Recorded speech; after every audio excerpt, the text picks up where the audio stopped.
Hi guys, welcome to another episode of कारोबार and culture. Today we have a treat for you. आज हमारे साथ यहाँ पे present है अमीन भांजी. अमीन is a Pakistani Canadian businessman. He's an investor. He's a tax professional over here. और न सिर्फ ये tax professional है बल्कि he is also an active contributor in local Indian and Pakistani communities around Edmonton as well. ये volunteer करते हैं कुछ टैक्स क्लिनिक्स में भी जहां पे they file thousands of tax returns for like उन लोगों के लिए कि जिनकी इनकम इतनी ज्यादा नहीं है. So like he does amazing voluntary work besides his regular tax professional business as well. So आइए आज अमीन से हम बात करते हैं कि कनाडा में हमारी कम्युनिटीज कि टैक्स के चैलेंजेस क्या हैं और वो उसको किस तरह नेविगेट कर सकते हैं और एक्चुअली इन जनरल टैक्स का सिस्टम भी क्या है. इसलिए अमीन भाई, जब हम यहाँ पे कनाडा में आए थे और बहुत सारे लोग जो आते हैं उन्हें अव्वल तो टैक्स का सिस्टम पता ही नहीं होता है, right? So thank you for joining us today. Thank you for having me. I guess हम पहले शुरू करते हैं इस तरह से कि भाई जैसे आपने बोला कि भाई लोगों को टैक्स का कोई कॉन्सेप्ट ही नहीं होता, और वो कॉन्सेप्ट इसलिए नहीं होता क्योंकि जो specially south east Asian countries हैं, इंडिया है, Pakistan, Bangladesh, Nepal, Sri Lanka and most of the African countries as well, वहाँ पे टैक्स फाइलिंग का कॉन्सेप्ट बहुत कम है. या तो अगर आप बिजनेस प्रोफेशनल हो तो आपके पास एक अकाउंटेंट होता है जो कि आपको टैक्स फाइलिंग करता है. अगर आप सैलरीड प्रोफेशनल हो तो आपकी ऑर्गेनाइजेशन जो है वो आपको डॉक्यूमेंट्स क्रिएट करके देती है, कभी आपकी टैक्स फाइलिंग कर देती है या आप खुद कर लेते हैं. बट जो स्टे एट होम लोग होते हैं, जो रिटायर्ड लोग होते हैं, स्टूडेंट्स होते हैं पोस्ट सेकेंडरी इंस्टीट्यूशंस के, वो तो टैक्स फाइल नहीं करते.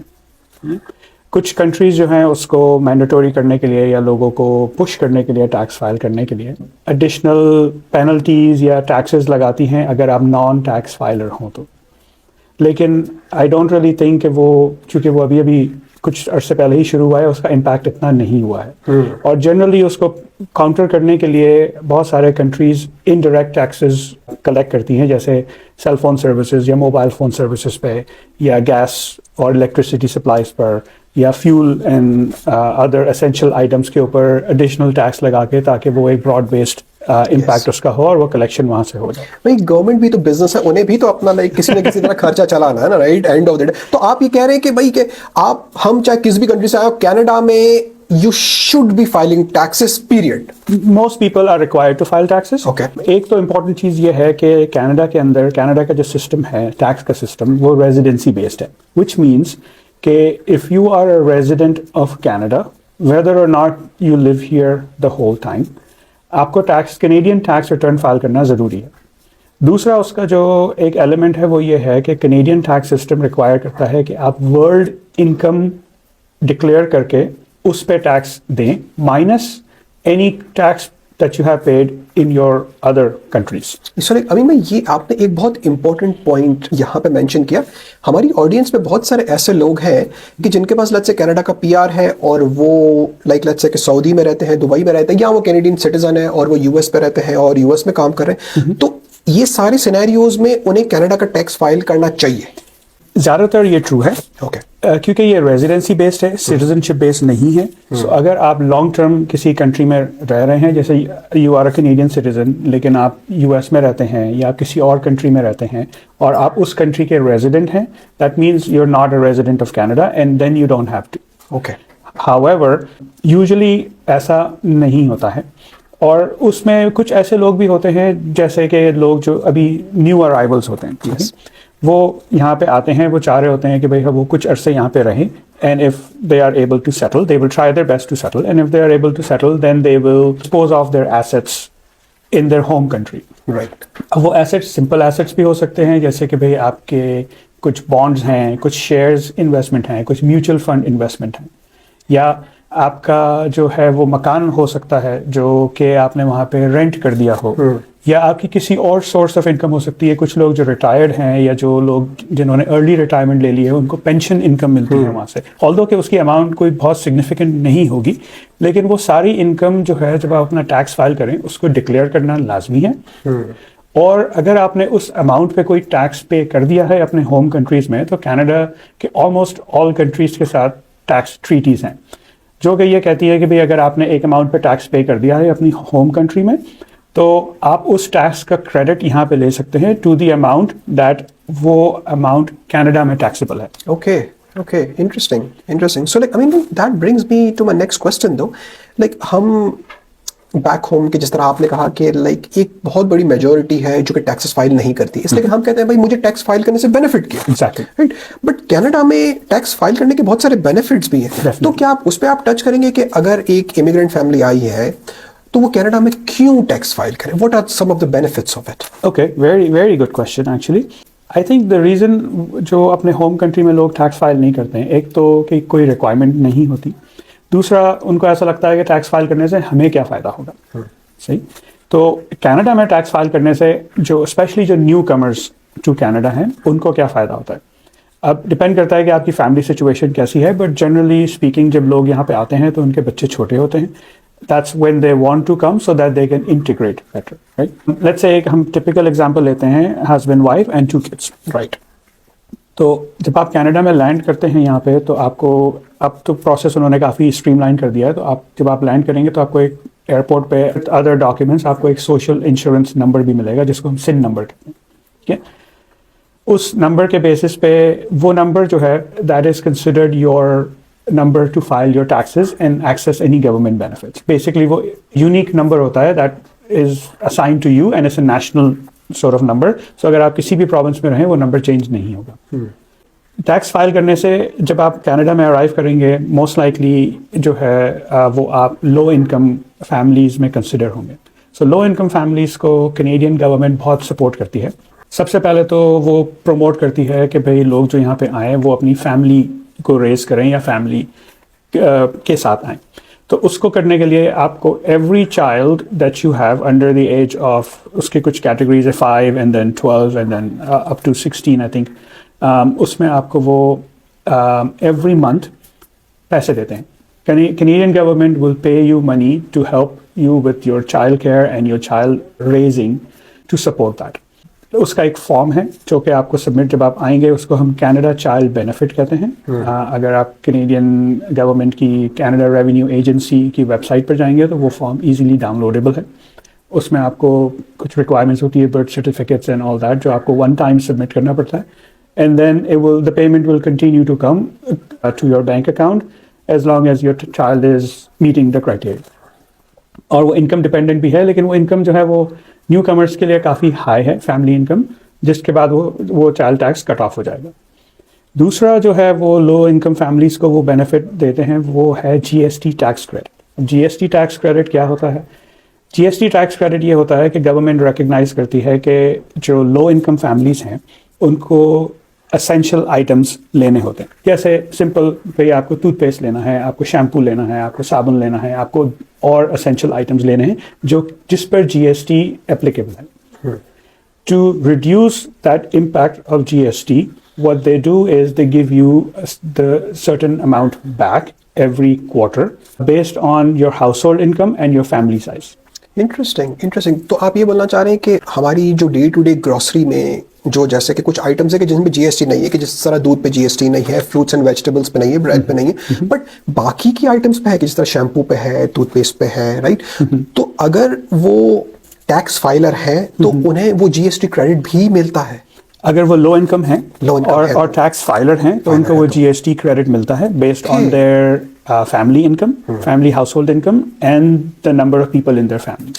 Okay, amazing. लाइक अमीन भाई, आपने जो कनाडा चाइल्ड बेनिफिट की जो बात की, हमारी ऑडियंस में से बहुत सारे लाइक लोग जो है वो ये क्वेश्चन पूछते हैं कि उन्हें ये फिक्र होती है कि जब हम कनाडा आ रहे हैं या आ चुके हैं एक बार, तो ऑफ कोर्स लाइक यहाँ पे कनाडा में एक जो चाइल्ड का जो खर्चा जो होता है वो लाइक लो नहीं है, थोड़ा सा हाई है, right? So like any amount और like any help, right, whatever you get from the government, it helps. So like approximately, let's say for example कि जिस तरह आपने कहा कि एक फैमिली है कि जिसमें 2 एडल्ट्स हैं, मॉम एंड डैड, और 2 किड्स हैं, और अगर लेट्स से कि वो मॉम एंड डैड कनाडा आके एंट्री लेवल की जॉब्स कर रहे हैं और दोनों की इनकम मिला के लेट्स से वो दोनों कमा रहे हैं महीने का $5,000 या $6,000 मिला के बना रहे हैं, Okay. Right, approximately. तो और उनके 2 बच्चे हैं कि जो कि लाइक लेट्स से 10 साल से छोटे हैं, कुछ लाइक 7 या 8 साल वाली रेंज में. और ये ऑफ कोर्स लाइक ये आप कोई लाइक यहाँ पे फिक्स अमाउंट तो नहीं बता सकते, बट एक अप्रोक्सीमेटली अमाउंट कितनी मिलती है अगर ऐसा सिनेरियो हो तो कोई? डिपेंडिंग अपॉन कि उनके और क्या अखराजात हैं और उनकी और फैमिली हिस्ट्री क्या है और वो कितने अरसे से काम कर रहे हैं, और जो आपने अमाउंट बताया वो बिफोर टैक्स है या आफ्टर टैक्स है। Okay. तो they would probably get around $600-700 per month from the government to help with the child support. ये ज़्यादा भी हो सकता है, कम भी हो सकता है, अगेन डिपेंडिंग अपॉन कि भाई आपकी family situation and income level क्या है। प्लस कनाडा चाइल्ड बेनिफिट के 2 कंपोनेंट्स हैं। Okay. एक तो वो है जो कि फेडरल गवर्नमेंट पे करती है, which is paid monthly. Okay. उसका एक टॉप अप कंपोनेंट भी होता है जो कि प्रोविंशियल गवर्नमेंट पे करती है, जो कि क्वार्टरली पे होता है, और वो भी आपको उसी पेमेंट के साथ आएगा। तो एवरी 3 months जो है वो आपकी पेमेंट बढ़ जाएगी। Okay. But that would be the top up amount for the province that you live in. और उसका क्या क्राइटेरिया है। Right. इसके अलावा एक और अमाउंट भी आता है जो कि एवरी क्वार्टर आता है, लेकिन वो आता है जनवरी, अप्रैल, अक्टूबर, जुलाई। बेसिकली उसको आम जबान में हम कार्बन टैक्स कहते हैं, और वो गवर्नमेंट ने अभी कुछ अर्से पहले ही शुरू किया था, और वो ये है, वो इनकम डिपेंडेंट नहीं है। सो इट डजंट मैटर कि आपकी फैमिली इनकम क्या है, you will still get it. It's the same amount for every person who lives in that province. हर प्रोविंस का अलग है। और वो जो है वो उन्होंने ये किया था कि जस्ट टू अवॉइड पोल्यूशन, जो नेचुरल गैस है या कोल है या फ्यूल है गाड़ी में आप जो यूज़ करते हैं और दूसरे एलिमेंट्स हैं, उसके ऊपर टैक्स लगा दिया था। But just to lessen the impact on consumers, वो टैक्स आपको वापस दे देते हैं। सो अगेन, तो इसमें 2 फायदे हैं कि एक तो यहाँ पे मुल्क में पॉल्यूशन भी कम हो रहा है, but of course like end of the day वो जो एक्स्ट्रा पैसा है वो लोगों की जेब में जा रहा है। Right. So like end of the day आप ये बोलना चाह रहे हैं टैक्स ऑलमोस्ट सबको ही फाइल करना चाहिए बिकॉज बेनिफिट्स बहुत ज्यादा है कि जो कि वो अवेल कर सकते हैं। जी। आपने यहाँ पे एक इंटरेस्टिंग बात है ना कि आपने ना प्रोविंस के बेस पे बात की। बहुत सारे लोग हमसे ये भी क्वेश्चन करते हैं कि क्या अगर हम एक प्रोविंस को दूसरी पे चूज करते हैं उसके टैक्स के इम्प्लीकेशंस क्या है? क्या कुछ प्रोविंसेस में टैक्सेस ज्यादा है या कुछ प्रोविंसेस में टैक्सेस कम है? और ये जो बेनिफिट्स जो है लाइक जितने पैसे जो फेडरल और प्रोविंशियल गवर्नमेंट्स जो लोगों को जो वापस देती है, उनमें क्या प्रोविंस टू प्रोविंस बहुत ज्यादा वेरिएशन है? Yes and no. Yes, because जैसे अगर आप एक सिंपल एग्जांपल लें, जैसे हम अभी इस वक्त एल्बर्टा में हैं, राइट। जब आप टैक्स फाइल करते हैं तो उसमें 2 कंपोनेंट्स होते हैं। एक फेडरल टैक्स जो कि सबके लिए सेम होता है throughout Canada, and then there is a provincial tax filing जो कि वैसे तो साथ ही फाइल होता है, लेकिन वो आपकी इनकम 2 तरह से टैक्स होती है, एक फेडरल गवर्नमेंट और एक प्रोविंशियल गवर्नमेंट। प्रोविंशियल गवर्नमेंट जैसे एल्बर्टा का है, उसका minimum tax rate is 10%. Okay. And there is a cutoff, I think is $23,000, or first $23,000 is non-taxable in Alberta for provincial tax or something like that. First $15,000 is non-taxable on the federal side. तो अगर आप low income हैं तो usually you will, when you file your taxes, you will get a tax refund. जो Ontario है या कुछ और प्रोविंसेस हैं उनका कट ऑफ जो है वो डिफरेंट है। सो सर्टन अमाउंट तक, एक तो ये कि उनकी जो फर्स्ट अमाउंट है वो थोड़ी सी लोअर है। प्रोविंशियल जैसे अल्बर्टा की 23 है तो आई डोंट एग्जैक्टली रिमेंबर, लेकिन लेट्स से उनकी 18 होगी। लेकिन उनका जो फर्स्ट ब्रैकेट है वो up to certain amount is 5% tax. Okay. And the next bracket on over that amount is again a 5% of over certain amount, right? So वो progressive है, लेकिन वो differently apply होता है।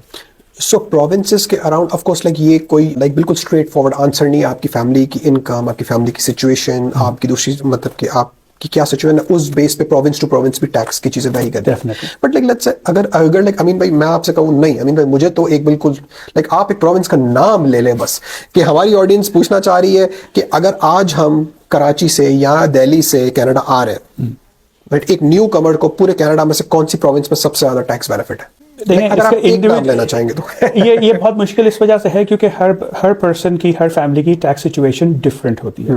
कुछ प्रोविंसेस के प्रोग्राम्स ऐसे होते हैं जो कि यस अगर आपको वहाँ पे टैक्स ज़्यादा देना पड़ रहा है इज़ पॉसिबल, लेकिन वहाँ से आपको बेनिफिट भी ज़्यादा मिलता है। जैसे अगर हम सिंपल वो एक एग्जांपल ले लें कि भाई अल्बर्टा के अंदर कोई प्रोविंशियल सेल्स टैक्स नहीं है, राइट।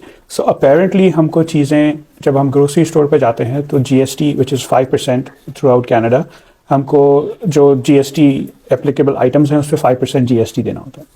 अगर हम लेट्स से ओंटारियो को देखें तो वहाँ पे GST इज़ द 5%, लेकिन उनके ऊपर उसका एक टॉपअप प्रोविंशियल सेल्स टैक्स भी है जो कि अब हार्मोनाइज उन्होंने कर दिया है, तो वहाँ पे 13% सेल्स टैक्स लगता है जिसको वो HST कहते हैं। तो डे टू डे अफेयर्स में आपको हर चीज़ डिफरेंट लगेगी। If you by the same item at the same price Alberta के अंदर और ओंटारियो के अंदर, तो it will cost you more. Like let's say कि एक नई फैमिली आई है और वो लोग इस महीने उन्होंने $100 डायपर पे खर्च किए, तो एल्बर्टा में वो 105 खर्च करेंगे, और अगर वो ओंटारियो में है तो वो $113 खर्च करेंगे।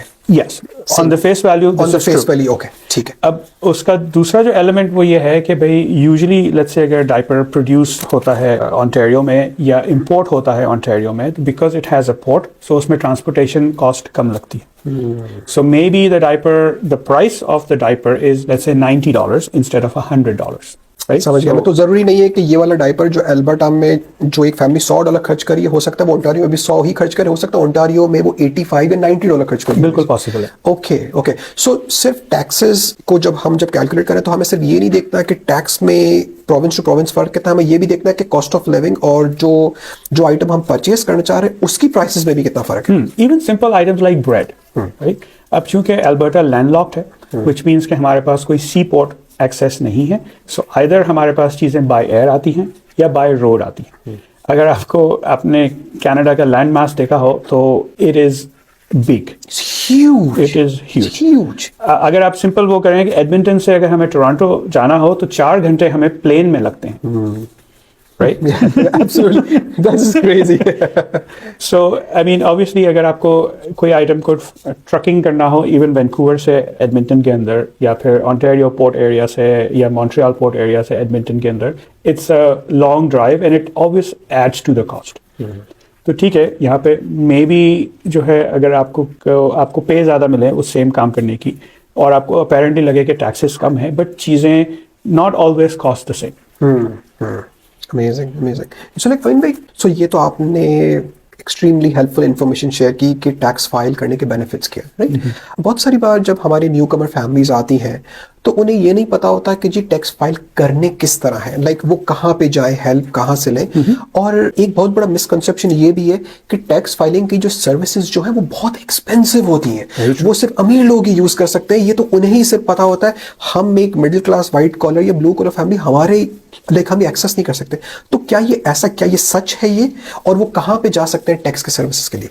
Okay, very good question. And सबसे पहले तो यह है कि अगर आपको अपने टैक्स के बारे में या आपको कोई टैक्स रिलेटेड क्वेश्चन हो तो आप कनाडा रेवेन्यू एजेंसी को फ़ोन कर सकते हैं। कॉल्स रिकॉर्ड होती हैं डेफिनेटली, लेकिन उसमें कोई परेशानी की बात नहीं है।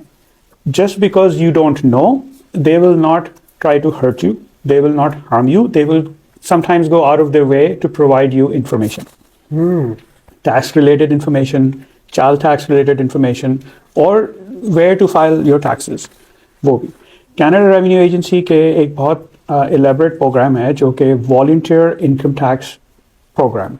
उसमें ये होता है कि during the tax season, जो कि let's say middle of February से April की last day तक run करता है, उसमें बहुत सारी charitable organisations, churches, volunteer organisations, community organisations जो हैं वो फ्री टैक्स क्लिनिक होस्ट करते हैं। सो लो इनकम इंडिविजुअल्स के लिए वहाँ पे फ्री टैक्स फाइलिंग सर्विसेज होती हैं।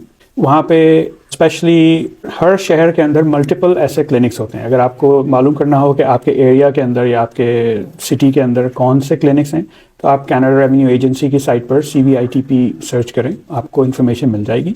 वो आपको आपके टैक्स रिटर्न फ्री फाइल कर देंगे। और वहाँ पे बहुत सारे लोग ऐसे भी होते हैं जो न्यू कमर्स को एडिशनल इन्फॉर्मेशन या सपोर्ट भी प्रोवाइड करते हैं।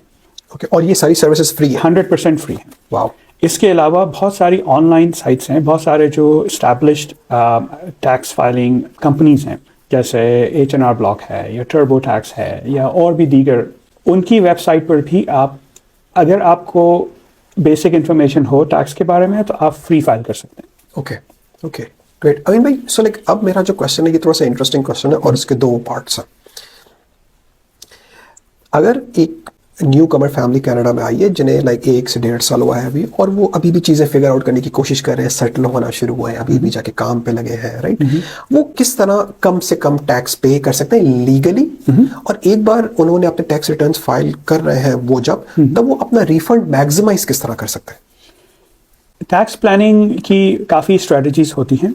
आई थिंक न्यू कमर्स जब वो होते हैं तो उनका जो फर्स्ट डिलेमा ये होता है कि उनके पास ऑब्वियसली पहले तो रहने के लिए कोई जगह हो जाए, ट्रांसपोर्टेशन का कोई मीन्स हो जाए, या बस है या गाड़ी है या जो भी, बच्चे अगर उनके हैं तो वो स्कूल में सेटल हो जाएं और फिर वो उनकी कहीं पे जॉब वो हो जाए। सो इस सिनेरियो में जो आप ऑलरेडी एक बहुत ही लो टैक्स ब्रैकेट में फॉल कर रहे होंगे, सो उसमें कोई एडिशनल ऐसी चीज़ें नहीं हैं जो कि आप लाइक बिलो द लोवेस्ट में भी जा सकते हैं। ओके। यूजुअली ऐसा होता है कि जब आप अपनी यहाँ पे लाइफ स्टार्ट करेंगे और फर्स्ट ईयर के अंदर या एंड ऑफ द ईयर आपका जब ईयर कंप्लीट होगा, तो जहाँ पे आप काम कर रहे होंगे वो आपका इनकम टैक्स और दूसरे कनाडा पेंशन टैक्स और अनएम्प्लॉयमेंट टैक्स जिसको हम EI कहते हैं, वो ऑटोमेटिकली आपकी पे से डिडक्ट कर रहे होंगे और आपके बिहाफ पर गवर्नमेंट को जमा करा रहे होंगे। ठीक है, अगर आप टैक्स फाइल करेंगे और अगर उन्होंने ज़्यादा अमाउंट जमा करा दिए बनिस्बत जो आप पे लागू है, तो आपको वो अमाउंट वापस मिल जाती है जनरली 2 वीक्स के अंदर आफ्टर यू फाइल। इसके अलावा जैसे अगर आप प्रोग्रेस करते जाएंगे तो टैक्स प्लानिंग के जैसे रजिस्टर्ड रिटायरमेंट प्रोग्राम्स हैं, उसमें यह है कि भाई once you gain a limit जो कि आपके टैक्स जब आपको नोटिस ऑफ असेसमेंट आएगा उस पर लिखी होगी, अगर आप उसमें कंट्रीब्यूट करते हैं तो जो अमाउंट आप कंट्रीब्यूट करेंगे वो नॉन टैक्सेबल हो जाएगा। लेकिन as a new immigrant I would not recommend कि आप आते ही टैक्स बचाने की कोशिश करें। पहले आप अपने जो है एस्टैब्लिश हो जाएं and then you look for somebody who is licensed to give you financial advice. बहुत सारे बैंक्स जो हैं, जब आप अपना बैंक अकाउंट खोलने के लिए जाएंगे तो वो चाहेंगे कि आप फॉरेन जो है वो किसी टैक्स प्लानर के साथ या फाइनेंशियल एडवाइज़र के साथ टाइम बुक कर लें, ताकि वो आपको बेसिकली टैप इन कर सकें कि भाई आप जब आएंगे तो हमारे पास ही आइएगा। हमारे पास ही। पर्सनली मेरी एडवाइस होती है कि आप सुने सबकी और फिर कंसोलिडेट करें कि what works better for you. यहाँ पे अमीन भाई आपने एक बहुत इंपॉर्टेंट पॉइंट पे टच किया which I want you to highlight even more, is that like tax की एडवाइस लीगली आपको कुछ सर्टेन प्रोफेशनल्स ही दे सकते हैं। और हम यहाँ पे जब कनाडा आते हैं तो हमने कम्युनिटी में किसी से बात की, उन्हें जिन्हें मतलब टैक्स का कुछ पता ही नहीं होता, वो आपको कह रहे हैं बस इस तरह कर लो, इस तरह ये छुपा दो, इस तरह ये दिखा दो, राइट, अपनी इनकम इस तरह कम कर लो। इसकी इम्प्लीकेशंस क्या है और क्यों हमें सिर्फ एक लाइसेंस प्रोफेशनल से ही टैक्स की एडवाइस लेनी चाहिए? उसके 2 प्रॉब्लम्स हैं। एक तो यह है कि अगर जैसे हम इसको कहते हैं ignorance is no excuse. So just because आपको नहीं पता था डजंट मीन कि आपको कोई काम करने की पेनल्टी नहीं लगेगी। सही है? कुछ हमारे जो न्यू कमर्स होते हैं, जब तक वो अपनी जॉब ढूंढें या सेटलमेंट हो एक या दोनों अफराद उनकी फैमिली के, वो चूँकि वो जैसे आपने बोला कि भाई आस पास के जो लोग हैं उनसे वो एडवाइस लेते हैं, तो वो लोग स्टार्ट करते हैं Uber driving, skip the dishes जो कि फूड डिलीवरी सर्विस है, उस टाइप, राइट। तो जनरली जो ऊबर और दूसरे स्किप द डिशेस और इस तरह के जो दूसरे फूड डिलीवरी सर्विस या राइड शेयर सर्विसेज जिसको हम कहते हैं, जब आप उसके लिए काम करते हैं तो आप एक कॉन्ट्रैक्टर के तौर पे काम करते हैं, विच मीन्स कि जो पैसे वो आपको देंगे उस पे वो कोई टैक्स डिडक्शन नहीं करेंगे। साल के आखिर में आप पे लाजमी है कि आप टैक्स फाइल करें, और अब ऊबर ने तो एक और भी वो कर दिया है कि आप GST रजिस्टर भी करें अपने आप को। ओके, सो लाइक अमीन भाई दिस इज वेरी इंपॉर्टेंट कि यहाँ पे हम ये वापस से हाईलाइट करते चले, इसलिए कि हमारी ऑडियंस में से बहुत सारे लोग जिस तरह आपने कहा कि वो आते ही फौरन चाहते हैं कि हमारी इनकम शुरू हो, ऑफ कोर्स, राइट, इसलिए कि वो लाइक मतलब कि लेकिन इंडिया से जो पैसे लाए, पाकिस्तान से जो पैसे लाए वो यूज कर रहे हैं, तो हम कहते हैं कि हम लाइक ऊबर चला लें, स्किप चला लें। तो this is a very important distinction कि जब आप ऊबर या स्किप या इस किस्म का कोई भी काम कर रहे हैं, आपको जो पैसे मिल रहे हैं उससे टैक्स नहीं कट रहा। बिल्कुल। लेट्स से कि आपने ये $100 बना तो आपको 100 के 100 दे दिए जाएंगे और साल के आखिरी में आपको इसमें से खुद टैक्स निकाल के अपने टैक्स रिटर्न के टाइम पे गवर्नमेंट को जमा कराना होता है। बिल्कुल। जो कि बहुत सारे लोग इस चीज के लिए अवेयर नहीं होते। एक तो उस चीज के लिए अवेयर नहीं होते कि उनको जो पैसे उनको मिल रहे हैं उस पे उनको टैक्स भी देना पड़ेगा। दूसरा प्रॉब्लम ये होता है कि वो जब आप वो सर्विस शुरू करते हैं या रजिस्टर करते हैं तो आपको ये भी नहीं पता होता कि किन किन चीज़ों का हिसाब रखना है जो आपको अपनी टैक्स कम करने में मदद करेंगे। फॉर एग्जांपल, जो अगर आप as a independent business owner हैं, तो जो अगर आप जैसे ऊबर के लिए ड्राइव कर रहे हैं, तो जितने किलोमीटर्स आप ऊबर के पैसेंजर के साथ ड्राइव करते हैं और to get a passenger drive करते हैं, वो सारे टैक्स डिडक्टेबल हैं। ओके। और उसके लिए आपको एक लॉग बुक मेंटेन करनी होती है कि भाई आपने जो है वो 17 तारीख को जब गाड़ी स्टार्ट की तो उस पे जो है वो 35,680 किलोमीटर थे, और जब आपने वो ख़त्म किया तो उस पे 35,820 किलोमीटर थे। ठीक है? तो जो उस टाइम के बीच में आपने ड्राइव किया वो अपने बिजनेस के लिए ड्राइव किया। ओके। ठीक है। अक्सर लोग ये होता है कि जब वो अपना टैक्स फाइल करने के लिए जाते हैं और जो अकाउंटेंट उनको हेल्प कर रहा होता है, जब वो ये डॉक्यूमेंट्स मांगता है तो उनको पता ही नहीं होता कि ऐसा भी कुछ होता है, जिसकी वजह से होता यह है कि जो इनकम उनको मिली भी होती है उसमें से कोई एक्सपेंसेस माइनस नहीं हो सकते और उनको उस पूरी इनकम के ऊपर टैक्स देना पड़ता है।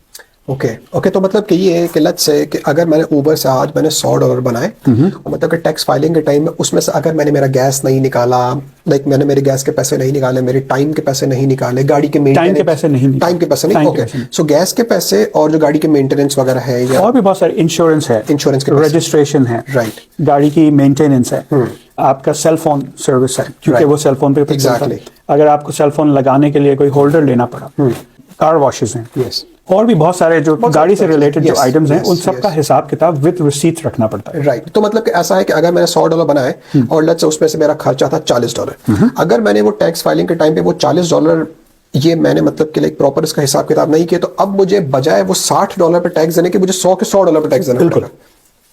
गाइस आप देख रहे हैं कि इसलिए कितना इंपॉर्टेंट है कि आप अमीन भाई जैसे प्रोफेशनल, टैक्स के जो प्रोफेशनल है उनकी ही सिर्फ एडवाइस सुनिए और उन्हीं से ही सिर्फ कंसल्ट कीजिए कि आप कनाडा में, चाहे आपका एम्प्लॉयमेंट स्टेटस कोई भी हो, चाहे आप सेल्फ एम्प्लॉयड हो या चाहे आप किसी के पास एम्प्लॉई हो, आपको टैक्स किस तरह फाइल करना है, टैक्स के सिस्टम को नेविगेट किस तरह करना है, राइट। अच्छा अमीन भाई, सो इसके अलावा लाइक अगर हम ये वीडियो को ऑफकोर्स लाइक कंक्लूजन की तरफ ना चले, तो एक क्या ऐसी एडवाइस होगी कि जो कि आप हमारे न्यू कमर कम्युनिटीज को देंगे कि जो कि अभी कनाडा में आए हैं और लाइक सेटल हो रहे हैं in the last like 1 year 1 to 2 years, आप उन्हें एक एडवाइस टैक्स के अराउंड क्या देंगे? मैं उनको टैक्स की एडवाइस ये दूंगा कि आने से पहले वो अपने राइट्स एंड रिस्पॉन्सिबिलिटीज पे रिसर्च करें। ओके अनिल भाई, क्या आप यहाँ पे थोड़ा सा हाईलाइट करेंगे कि आप rights, what do you mean by rights? जैसे कि जब आप कनाडा में लैंड होंगे, अगर आप एज अ परमानेंट रेजिडेंट आते हैं तो you have a right to receive child care benefit. You have a right to receive GST based on your income. ये आपका हक है, ये आपका हक है। ये यूं नहीं कि जी ओके लाइक अगर मैं रिक्वेस्ट करूं तो मुझे दिया जाएगा, नहीं, ये आपका हक है, ये आपको मिलना चाहिए। बिल्कुल ओके। और ऐसा नहीं है कि अगर आप आते ही अप्लाई ना करें और अगर आप वेट करेंगे तो आपको बैक पे या आपको जो टाइम आपने यहाँ पे गुजार दिया है उसके पैसे नहीं मिलेंगे, वो मिलेंगे। लेकिन यूजुअली जब लोग यहाँ पे आते हैं तो उनको कैश की जरूरत होती है, यस, क्योंकि ऑब्वियसली उनके पास अपना, जब वो आते हैं तो आई वुड सजेस्ट कि जब आप यहाँ पे आएँ तो at least 6 months of living expenses आपके पास होने चाहिए। उसकी रीज़न ये है कि आते ही आपका मीटर शुरू हो जाएगा, yes. आपको ट्रांसपोर्टेशन के खर्चे लगेंगे, आपको अपनी रहने की कोई जगह अरेंज करनी पड़ेगी, आपको जो है अगर आपको कोई सर्टिफिकेशन या कोई कोर्स या कोई लाइसेंस एग्जाम देना है उसके पैसे आपको देने पड़ेंगे। इवन जैसे आई थिंक आपका एक पुराना प्रोग्राम था जिसमें वो रेज्यूमे हेल्प, वो वाला था, वो बहुत इंपॉर्टेंट है क्योंकि मैंने जब वो देखा था तो आई रियलाइज के उसमें कुछ बहुत इंपॉर्टेंट टॉपिक्स इस वजह से हैं कि रेज्यूमे का स्टाइल भी डिफरेंट है, राइट। सो वो सब आप आने से पहले कर सकते हैं। बिल्कुल बिल्कुल बिल्कुल। अमीन भाई, it was an absolute pleasure having you over here guys. तो आज आपने देखा कि किस तरह अगर आपको यहाँ पे कनाडा में टैक्स का सिस्टम प्रॉपरली नेविगेट करना है तो किस तरह एक प्रॉपर प्रोफेशनल जिन्हें टैक्स के सिस्टम का पता है वो आपको हेल्प कर सकते हैं, और आपको कुछ 100 नहीं हज़ारों डॉलर का फ़र्क पड़ सकता है आपके टैक्स रिटर्न्स पे, आपके रिफंड्स पे, राइट।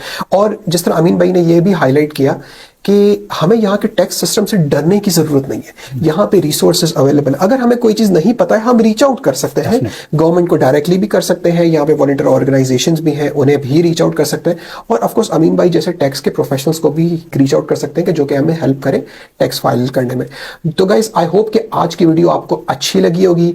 अगर आपको अमीन भाई से कोई भी क्वेश्चन पूछना हो तो हमें कमेंट्स में बताइएगा, and if you guys want us to bring him back for another session या लाइव सेशन के जिसमें आप अमीन भाई से आप डायरेक्टली क्वेश्चंस पूछ सके, हमें कमेंट्स में बताइएगा and we will try to bring him back. Amin भाई, thank you for giving us this time. Thank you for having me and I would love to come back. Thank you guys.